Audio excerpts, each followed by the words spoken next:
about we'll talk about a project that I think I'll be speaking for the first time, and so bear with me if I'm fumbling through some of this data, because the paper just came out a week ago. And just disclaimer, I'm a pediatric oncologist in training, so I do this for a side job. But I think some of the insights as we go along, hopefully, we're gaining insights from both intravital imaging data as well as clinical data set that causes to sort of go down this rabbit hole that now I would describe it as the beginning of a story, not the end of a story. So I have nothing to disclose. So we'll spend the next 10 minutes or so very quickly to talk a little bit about our attempts at intravital imaging in different tissues, and ultimately leading to the problem I will describe to you about what are the forces and rheology that governs T cell migration and their behavior in the vessels that ultimately allow them to move and migrate to different tissues and then have the behavior that all of us have been talking about for the last 2 days. So I'll talk a little bit about intravital imaging. Obviously, we, along with several other people here in the early days, have tried to understand the dynamics of T cell migrations in various tissues.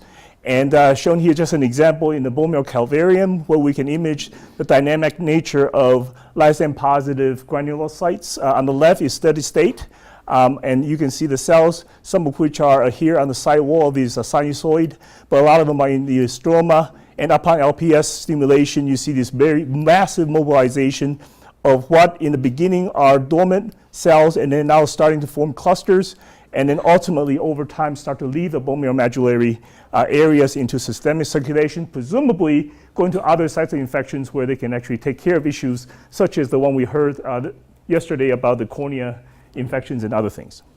In other tissues, in the spine, for example, where if you sever the spinal cord with an acute blunt injury, we show that peripherally derived monocytes can actually enter into presumably some damaged blood vessels and exert their function by touching neurons, causing what neuroscientists have observed for a long time in the caudal area after the severing, these neuronal dieback with a little blood formation.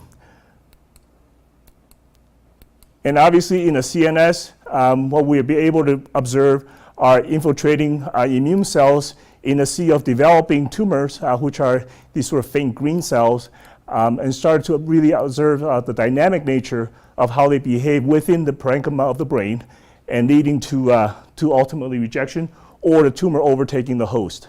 Under steady state in the brain, we also observe that CX3CL1 positive, in this case mostly microglia cells, are sort of situated, dispersed throughout the parenchyma of the brain.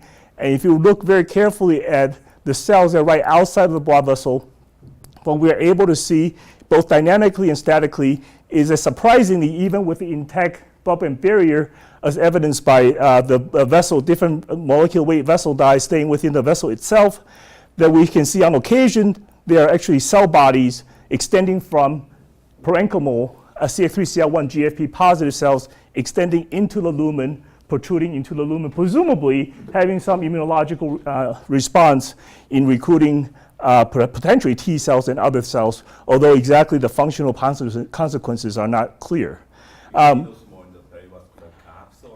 Yeah, so they're only at focal points, mostly in the post-capillary-venules.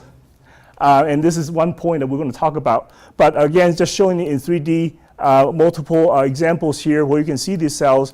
In some instances, it's kind of hard to know whether they are migrating macrophages, CX3CL1 positive monocyte populations coming from blood vessel into the brain, or stationary CX3CL1 microglia in the brain protruding. But the majority of the cases, even with minimal stimulation conditions, we see them.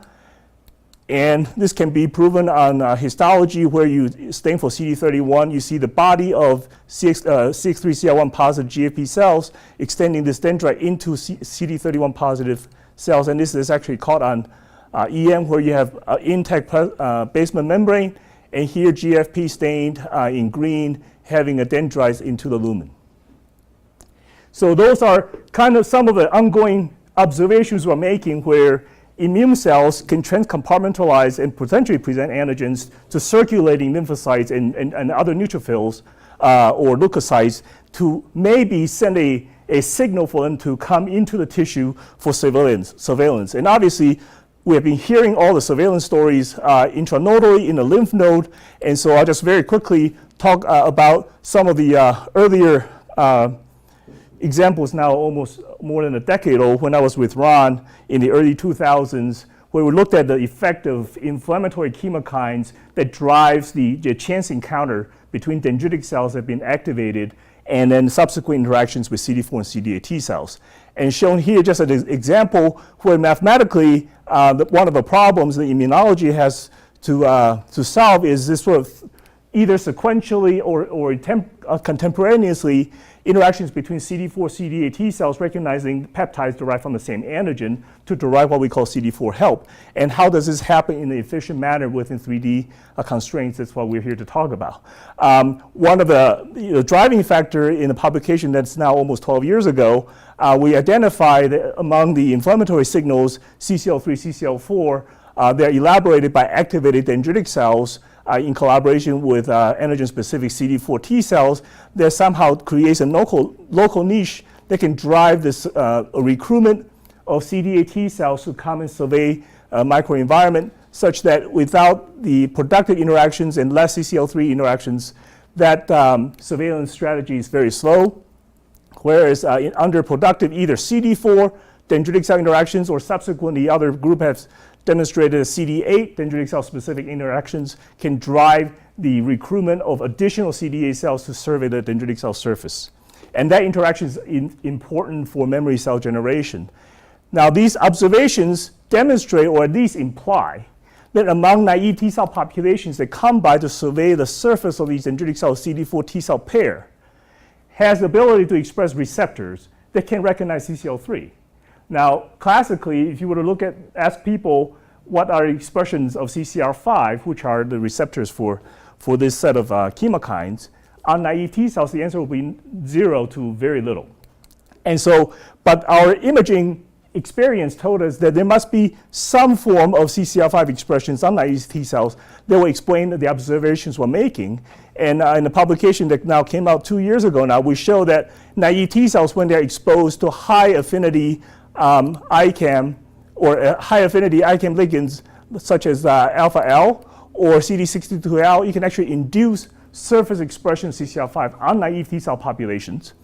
And that induction is irrespective of new transcriptional translation. So there are preformed pool of CCR5 intracellularly on naive T cell pool that upon integrin activation can actually induce to express on the surface, but that expression is very transient. Within half an hour to 40 minutes or up to an hour or so, they will then start to downregulate. And presumably within that time frame, it allows a newly arrived naive T cell to search for dendritic cell or other dendritic cell CD4 pair that elaborate the CCL3 local chemokines to potentially survey first before they go on to their random search strategy. So this just to show that in the draining lymph node upregulation of the ligand that can activate the surface expression of CCR5, and that expression is important for naive T cell becoming memory population. So up to this point, the model was that, and this is now obviously Andrew Luster and other people have shown that the interaction between a circulating lymphocyte coming into the HEV with selectins and adhesion molecules and chemokines are very important in inducing then subsequent affinity switching from low to high affinity alpha L integrin. That interaction allows them for firm adhesion and then transmigration through the lymph node. And in our story, what we showed was that that interaction also subsequently allow a very transient upregulation of inflammatory chemokine receptors, allowing now the newly arrived cells to have a brief moment of time to have that transient expression to allow them for a enhanced search strategy potentially. And if they don't find the cognate antigen, they will downregulate and they will go on.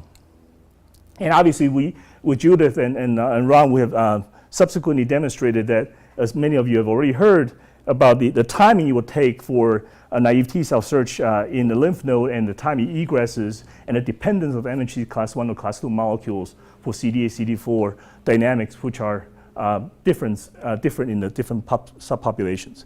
Within this HEV area, what we showed earlier also is that if you inject dendritic cells in the periphery, the minor subset of dendritic cells are able to migrate right next to these HEVs. In some cases, we're able to see the same sort of dendritic extension we're seeing in the brain, in other tissues, in the lungs, and in subcapsular sinus as well, that potentially enhance, again, the ability of the incoming T cells to search for dendritic cells and now have newly arrived from periphery. The chances are that they may potentially carry a significant antigen that the incoming T cell might want to know and survey and go on for productive interaction potentially. So that's a story. Now here's the problem.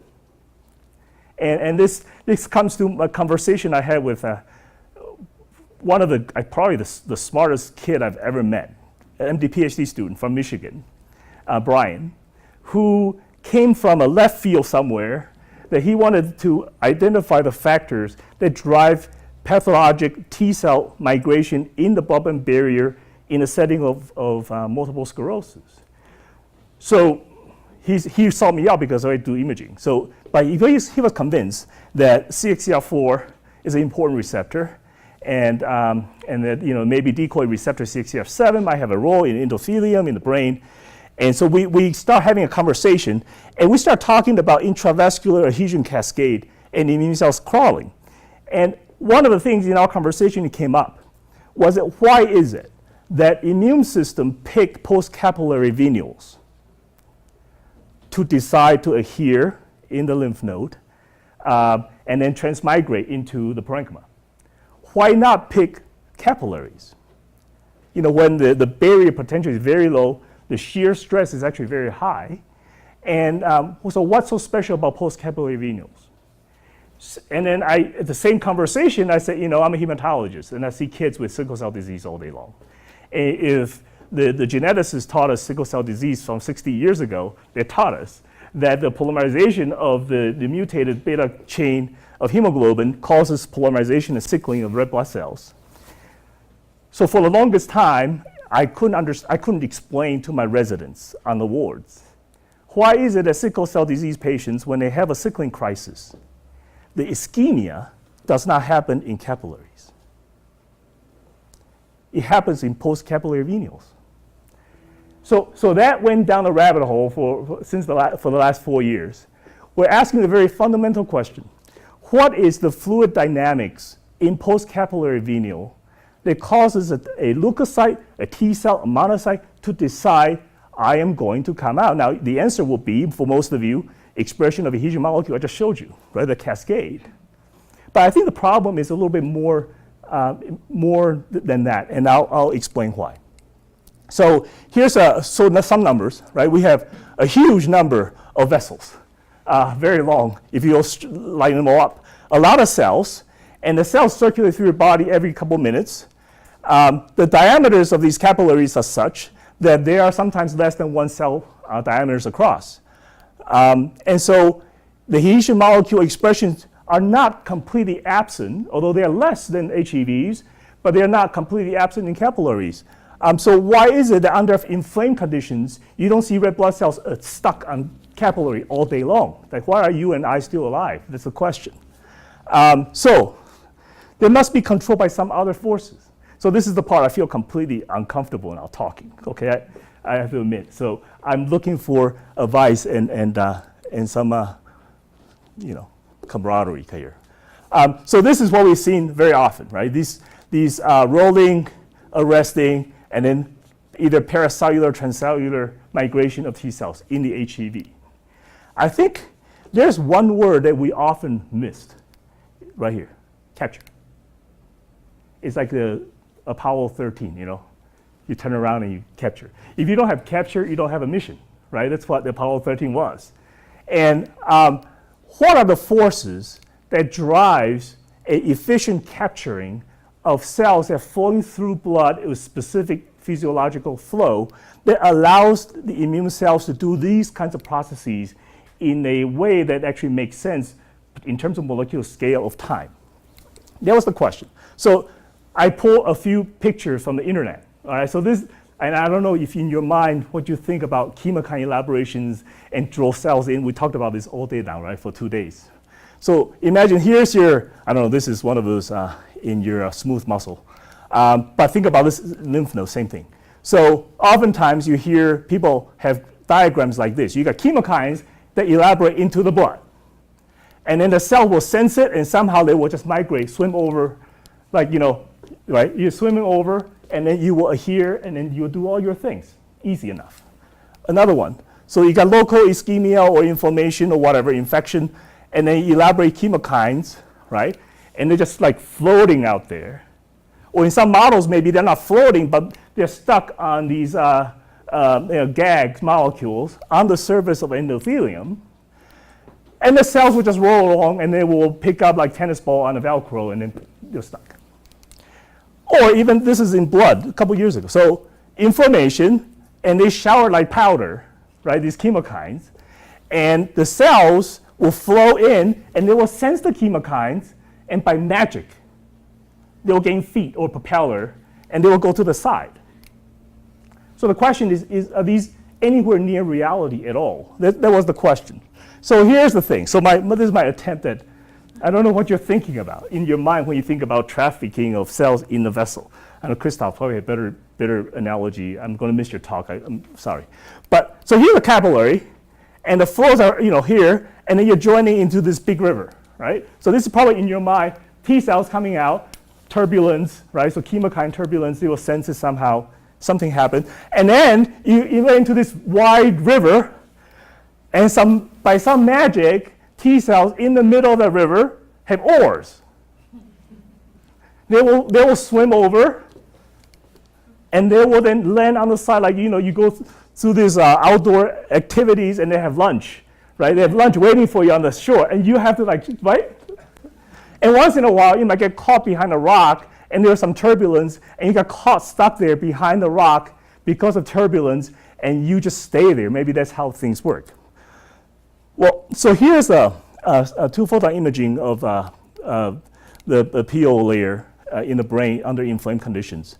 These are ubiquitin CFP mice. You see the cells here. After coming through the capillary here, and they will adhere on the side briefly, collect, and then go on. Okay, these are under inflamed conditions. They don't stick, but they will slow down, they will adhere, they will roll, and they will go. And the forces that govern their behavior are multiple, obviously. It's integration of many forces. And so in order for a cell to decide whether I'm going to come out or not in the HEV or in this post-capillary venule in the brain, the time is less than a fraction of a second. They have to make that decision very quickly and have to integrate all these forces together. Same thing here, just another example. You see this, again, this is in the brain. You see cells, they will stick on the side briefly, roll, and then they'll take off. Once they take off, and once the inflammation goes long enough, you see a lot of cells, they actually make it to the parenchyma, and in parenchyma, they start to do all the things that you have been talking about for the last 2 days, okay? But under conditions of flow, intravascularly, what are the forces that the cells are actually sensing that allows them to come out? That's the question. And to answer that question, this phenomena is inseparable from the microfluidic nature of the post-capillary venule or capillary. And most, up to this point, a lot of our studies in literature actually are not using microfluidic devices. They are devices that are 100 microns big, which are nowhere near the caliber of what a microcapillary or post-capillary venules are. And so those systems, under these kind of wide conditions, are actually more closely approximately the tissue dynamics than the vascular dynamics. And forget about transwell assays. That's even worse, okay? So in order for us to understand the forces that hits the lymphocytes or leukocytes, we have to work either in vivo or we have to make some sort of microfluidic models. Now, in vivo, all of you know, these are highly problematic things. You're reproducible. And that's why you keep seeing people showing the same movies over and over again, because you don't have, except beautiful 3 movies in a row, it's almost like hitting a jackpot. So it's very difficult to have in vivo, and also under these conditions, it's very hard to sort of separate different forces and have a control experiments for you to do these kind of experiments. Now, so we decided to take this sort of leap of faith. We're going to create a microfluidic device that will mimic physiologically, post-capillary venule as much as we possibly can. So here's the story. in order for me to talk about the story, we obviously have to think about rheology. And rheology basically is physics of blood flow. All right? So the physics of either fluid, blood, or air will controls the behavior of particles depending on the size and the speed, how they behave in those flow. So you have laminar flow where things are kind of flowing in single direction, and the laminar flow is strongest in the middle of a channel and less so on the side of a channel. And then you have turbulent flow. And these flows are shown here in a cigarette. So here's the laminar flow. Everything flows in one stream. And at some point, the smoke particle decides I'm going to flow in a turbulent flow. Okay? So how do they decide that? Well, the decision is based on Reynolds number. You guys are laughing now. This is completely, I was a physics major, so I know a little bit, not much. I was an astrophysics major, for God's sake. Okay, so Reynolds number is a unitless number. There's no unit to it. But it basically is a ratio of inertia versus viscosity or the viscous forces.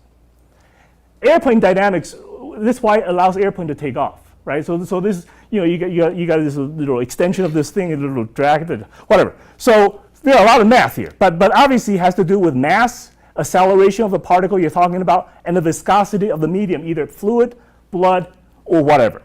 And this just to show you, this is actually, you can just look it up, internet. Now, in industry, people worry about these Reynolds number a lot. So a big ship has millions, billions of Reynolds number.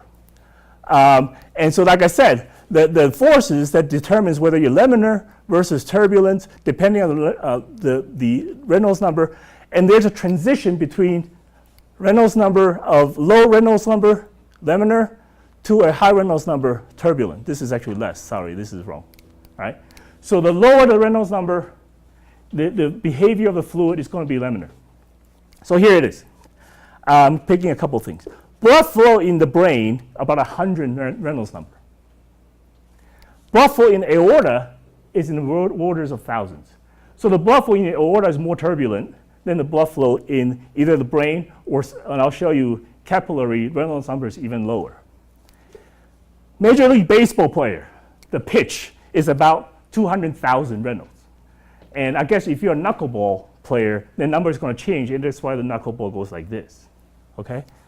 If you're a swimmer, you experience, depending on your flow of the water, about 1 million Reynolds. If you're a whale, this is big. So whale has massive mass, so you go through water like nothing, right? So the inertia will overcome any drag. Right? Make sense so far? Good. So what does that have to do with anything? So Reynolds number plays a key role in life, and I just demonstrate here. A swimmer, as I already said, has a Reynolds number experience about 1 million to 10 million, depending on the current. A Reynolds number of 100 is analogous to you swimming in molasses. Okay, very viscous, and you can try to imagine yourself wading through this thing. All right, so the capillary-venule Reynolds number is about 3 orders of magnitude. Now imagine a T cell. You are going to swim through molasses, and you expect it to move from the middle of the channel to the side, sensing diffusion and all that kind of stuff. Now, why is this important? Well, there's actually the Great Molasses Flood in 1919. January 15th, 1990, in the north side of Boston, there's 2.3 million gallons of molasses that bursted open, flooding the street at 35 miles per hour. Here on day one, he says it kills 11 person and injured 50. But at the end, he actually killed 21, injured 150. It's serious stuff. All right. So take Reynolds number seriously. All right. So that's so here's demonstration. So we created a microfluidic device having 2 different fluids flowing into the middle and going up. At flow rates, they will simulate what a laminar flow will be. And this is shot with a cell phone camera, so I apologize. But just to show you that there's actually very little mixing of things. As you imagine, you would think in the middle, everything's kind of turbulent, but it's not. Everything is exactly, you see that little particle? It flows right up, right? And in fact, we're not a genius. This has been shown. I mean, this is 1954 movies, my God. But here is a vessel, venule into veins, going from bottom to top. You see that? And you see, and this is going from top to bottom. As it comes down, there's very little mixing of the dyes with the rest of the blood. So here's the problem. So if you have inflammation going on over here, you got you got cells coming in from this side. How is it ever going to sense chemokines? Maybe they'll go into the vessel, but will they ever make their way through across to the other side for that to happen? The chances are none. Okay. So what are we supposed to do here? All right. So I'll just elaborate under these laminar conditions. Depending on the size of a vessel, I already mentioned a little bit. The blood flow speed through these vessels are not exactly the same. The blood flow in the middle of the channel is faster than the side, and that creates a shear. Okay, and it is the shear that there are more forces on top of any object that's against the wall than on the bottom near this wall. So the shear rate is basically like the little toy you have. You push the top and you will roll. And lymphocytes experience this when they adhere to the wall. So you have shear going on the top and it's causing it to roll forward. And the shear rate for human post-capillary venule about in the order of 1 to 10 dyne per centimeter square. And we're using about 2.5 dyne in our system. So here's the shear rate. So there's a shear stress where the cell senses the flow, it's pushing it against the wall, and from back to front, and so it's pushing it forward, all right? And it's a combination of shear rate, which is denoted by this equation, that has to do with the velocity of the fluid, and then how big the distance of the channel from the middle to the side. So the dimension of the channel is important. And the viscosity at 37 degrees of blood is about 0.001 Pascal second. All right. So under these conditions, in the microfluidic device that we're going to create, it will give us about a flow rate of 1.5 centimeter per second, which is pretty close to published numbers of what we know about the flow of blood in these conditions. So we went on to decide and create a microfluidic device choosing a height of 25 microns, which are based on some of our imaging data. And we're trying to get away from these very big dimensional chambers that others have used to really try to mimic all the shear forces and viscosity as much as we possibly can. It turns out mathematically, it doesn't matter what your other dimensions are. The height is what controls overall the shear rate. Okay, so as long as you keep the height, you can actually have different length or width, but the flow, the shear will be more or less similar experienced by cells in different parts of this channel. So Brian, this is Brian 4 years ago. He looks a lot older now. And just show you, this is the lab report he gave me. So we started creating a microfluidic device, 25 microns in height, and this is about 50 microns in width, and going into a 250 micron width. They're going in this way, 3-channel inlets, okay?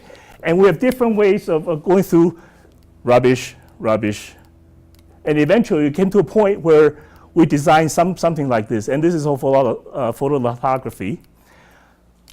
We created and demonstrate to ourselves that depending on the pressure of the fluid we put in, we can demonstrate the same thing we saw in the red model. You have a dye here, and depending on the pressure, we have a stream of laminar flow. And under these conditions, the size of the dye does not allow much diffusion to different channels. Under these laminar flow, the only way for small molecule can get to the other channel is through diffusion, really. So we have a channel like this, and we demonstrated by seeding the channel with human endothelial cells. And in different channels, we put in different dyes, and they show you selectively stain one color, it stays in the lane. So nobody's talking to each other, apparently. And then, so idea was we want to use this kind of channel to study stimulation conditions of the endothelium and maybe chemokine gradient or whatever, right? That was a complete failure, and I'll show you why. So here's a staining of a channel after they come together. On the left, We put in a dye so we know where the exposure of the fluid on the left channels are. We see FDA, whatever, doesn't matter. And in it, we also added TNF alpha. So we incubate this, we'll let it run through in 20 minutes or so, and then we can demonstrate that the NF-kappa B activation, nuclear translocation, is restricted to cells exposed on the left side, but not on the right side. Okay? So it sort of calls into question, there's some talk about endothelium talking to each other through gap junctions. At least under these conditions, we didn't see that. And this is so again, this is the same experiment. And you can show this is where the chambers are, 25 microns in height, and you got 250 microns across. Okay, but you can coat them all with endothelium, and now you can put T cells through or leukocytes. So just one quick thing before we do all the experiments. What we decided to do, Brian's the one that told me, the shear is going to change the biology of the endothelium. So let's not do that. Why don't we just incubate the entire thing, coat the entire thing with what we think are important homeostatic chemokines, CXCL12, ICAM1, whatever. So we saturate the entire thing with what we think are important adhesion molecule and chemokines for leukocyte adhesions. And here's what happens. And these are, each dot is a cell. It doesn't matter what inlets you put in. And these are Brian's blood, by the way, okay?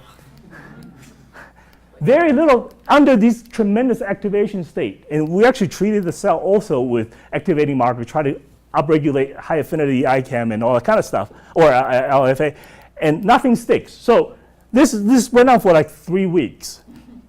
And Brian came to me, and I said, do you have leukocyte adhesion deficiency? Are you CD18 deficient? What's your problem? Well, he said, boss, can I try your blood? Same outcome, nothing sticks under these very inflamed conditions. In fact, we were so despondent, but at one point, having a glass of beer, I said, it's actually a good thing, right? It's a good thing, because that means you and I can survive another round of infections. If you stick so easily under inflammatory conditions, we'll probably be dead by now. So we went back and we started looking more detailed images, and we showed, this is actually Alex Tang, another MSTP student, he says, hey, boss, these vessels that come out, every time they come together, as they come into the venule, there's a little expansion. Always a little bigger, wider expansion. So can we build that in? All right, so that was the question. Can we build, instead of straight channel, can we build a little expansion here? Well, what happens? So here's the expansion, okay? And now the first movie, what you see, is the same condition. We're putting in cells in the middle channel that doesn't experience the expansion. Nothing sticks. They're zooming by. 3 minutes later, Brian put the same cells on the side where there's expansion. They started 1, 2, 3, more, a little bit more. We're getting there. Okay, so somehow the expansion matters to the leukocyte. Now we don't know if they are T cells or PNNs, whatever. These are peripheral monocytes. Okay. So what's the difference? You just start them in a different place. We just put in. So there are 3 channels coming in. Yeah. The middle channel just goes straight right in. Yeah. The side channels have this little curve. You see that little curve? That's it. Okay. So this is just showing under these same blood conditions, everything's sticking now, like what we expect them to see. So what is this expansion thing? And this is, I'm trying to stop this. We asked the question whether, is there a difference in the shear rate in this device where we have expansion? Incoming, outcoming, there's actually not more shear. You expect the cells that are here experience more shear, but on the side where the cells are sticking is actually less. In fact, the one in the middle actually have higher shear rate, okay? So what else is going on? So he looked at this, he called it streamlines. Where the water streams or the vessel streams coming in, the one in the middle is virtually identical from the inlet to the outlet. But the ones that are on the outside, as they come in, they have the detour. Okay? So that little streamliness, we call it, resulted in us going back and do computational fluid dynamics models and looked at what are the forces as the cells coming in from capillary into post-capillary venules. What are the different forces they are experiencing that actually is maximal at this point? it turned out there's a tangential force or extensional stress on the cell as they come into a bigger vessel. As the flow goes out, there's a little lateral stretch to the cell body, and that somehow contributed to ability to adhere. So we designed these microfluid devices to experience different different extensional rates. So it all depends on how quickly you expand over time. So you can have rates such as, these are very fast rates, very fast expansions, slow expansions, and then very gradual expansions. And the extensional rate that a cell will experience is highest at these very high rates. And again, like I said, for cells that are going into a capillary or cells that are coming out of the capillary, they experience the same thing. They have this lateral stretching on the cell. And that stretching contributed, at least we think, to the adhesion properties of the cell. So we started wanting to really statistically test all these things. And obviously, doing one flow chamber at a time, counting these cells, it's fine. You can do 20, 50 cells. It's a problem. So having graduate students is a dangerous thing. So they went on to design all the counterbalancing different extensional stress chambers all in a row, something like this. So cells will all go into the middle, and they'll flow out. And under different conditions, they start to experience different things. And you do tile scans, and within 20 minutes, you have 500 regions of interest. You can do all that, right? He went berserk. Went from here to here to here. So we can do 500 regions of interest all at the same time, and at different stress rates and different extensional stress. And then we developed a computational algorithm to allow us to use the imaging data, going back to the CAD drawings, and then do segmentations to draw out cells that are adherent versus cells that are floating. So here's just showing examples of cells that are actually adherent on the side versus cells that are flowing in the middle. And here's the data. And the data was interesting. So the flows are all from left to the right, okay? If you use unfiltered PBMCs, you see this cluster of cells coming right in the beginning of this expansion. But it was not to the side as we would expect. You actually see all the cells are clumping, all right?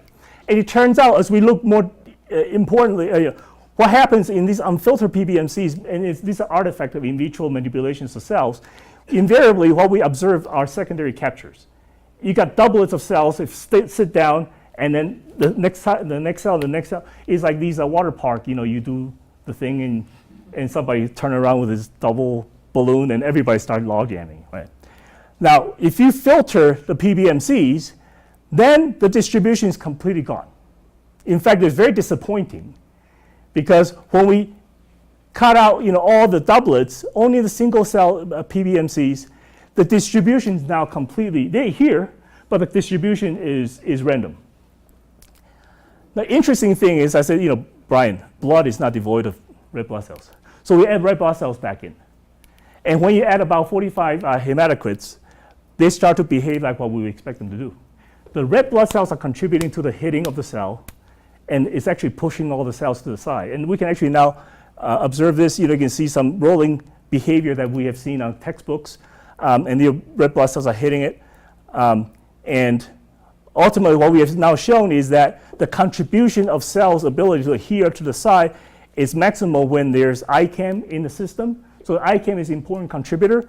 But contrary to other models where chemokines play a role in rolling, we see some effect, but not a dramatic effect under these conditions where chemokine and also GAG molecules contribute. And if you look down the entire length and look at probabilities of cells that can adhere, it's highest right as it expands, as we would predict. And as the cells are now coming to the narrow part, they start to collide, and there's actually another peak of cells that can actually adhere. And so we looked again on the probability of cells that can actually adhere on the wall. They're highest at both sides, so you're looking at head-on, right? So the cells all end up on this side here, and very little in the middle. But if we ask the question, just look at the cells that are in the middle, the effect of ICAM actually was pretty good. They contribute, ICAM contribute to cells that didn't adhere to the side, but they will adhere because of ICAM in the middle where the maximal stress, shear stress is, which is what other people have demonstrated. So that's good. And then ultimately, we look down the entire length of these different length of molecule and show that ICAM1 again contributes to their ability to adhere to the side wall, and surprisingly, very little contribution from CXCL12 or STC4, this extracellular matrix. And if you look at the cell in the middle, ICAM1 in the middle of the full assay experience shear, the longer the cells experience ICAM1, the more higher probability they're going to adhere, which makes sense. So last couple things, we actually inhibit high affinity LFA1 on these cells and show that the effect of the inhibitor is actually greatest right as the cells come out of extension. So and then this is just another example where somebody asked, what about viscosity? If you change viscosity, the viscosity doesn't do anything. And in fact, it was the RBCs and the different length of time, the different length of the expansions. So I'm going to end here. The expansion causes collisions between leukocyte and RBCs, and the lateral extensional stress, we believe, somehow, and this is a study, ongoing study that promotes adhesion, and how does that happen on a molecular scale is a very interesting question, and I'm happy to have a conversation about that. And that effect is ultimately highly dependent on ICAM. And what we're doing now is we're trying to obviously go back and do the endothelium to think of ways to incorporate that, different velocities, caliber vessels, and different hematocrits, and also the cell shape of different red blood cells and different subset behavior of leukocytes, and whether or not having protrusions, as I showed you in the very beginning, perturb those kind of behavior in these vessels at all. And then the molecular mechanism that obviously one of the biggest candidate for cell sensing stress is a mechanosensor, right? piezo-1. And so there's actually recently a publication talking about the role of piezo-1 in T cell activation, TCR signaling. And so for those of you who don't know, piezo-1 is a huge molecule, about 18 transmembrane domains. And it forms a little, looks like a fan, a propeller, and it's a trimer. So all three of them come together. It's almost like a camera shutter, okay? And if you stretch the membrane, it opens the camera, it opens the ion channel, and calcium goes in. There's a cap on top. And you can actually, the lever, the three fans are also above the membrane. So if you put force from top, if you open it up, the cap also comes up, the calcium will flow. And so one of our ongoing theories, these piezo-1 actually interacts with LFA1, and it has a role with activating the high Asian molecule integrin expression. So I'll end here, and just to thank the people, Brian, who's hoping to go back to medical school, and I'm really nervous because I don't know any of this without him driving it. But we got the production down with all the microfluidic devices, and I'll end there. Thank you.